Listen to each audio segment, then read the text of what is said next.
Hi friends, நான் உங்கள் இந்திரா பேசுகிறேன். சூஃபி இலக்கியத்தில் ஒரு பிரபலமான கதை இன்றைக்கி பார்க்கலாம்.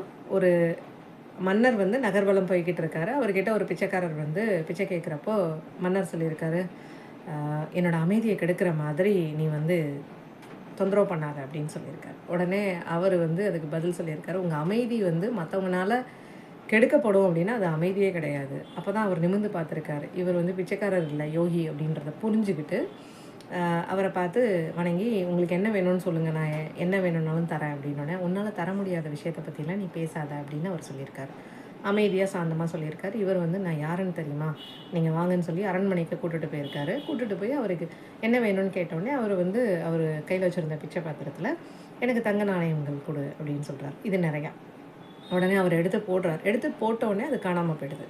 எடுத்து போட்டோன்னே அது காணாமல் போயிடுது. உள்ளே போய்கிட்டே இருக்குது. கஜானாவில் இருக்கிற எல்லா நாணயங்களும் போட்டாச்சு, தங்க நாணயங்களும். அங்கே வந்து எதுவும் நிரம்பலை. அப்போ தான் மன்னருக்கு ஏதோ ஒரு மாதிரி ஆகிட்டு, நம்ம ரொம்ப அகந்தையோடு இருந்துட்டோம், கர்வத்தோடு இருந்துட்டோம் அப்படின்னு சொல்லி யோகியை வணங்கி, நான் இப்போ என்ன பண்ணணும் அப்படின்னு கேட்குறாரு. இது நிறையணுன்னா நான் என்ன பண்ணணும்? இது நிறையவே நிறையாது அரசே. ஏன்னா இது வந்து ஒரு பேராசைக்காரன், பேராசையினாலேயே இறந்து போனதுக்கப்புறம் அவன் இறந்த இடத்துலேருந்து எடுத்த மண்டை ஓடு. ஸோ பேராசை அப்படின்றது நம்மளோட தலை போனதுக்கப்புறம் கூட அது வந்து நம்மளை நிலைக்க விடாது அப்படின்றதுக்கு இதுதான் ஒரு எடுத்துக்காட்டு அப்படின்னு சொல்லுவாங்க.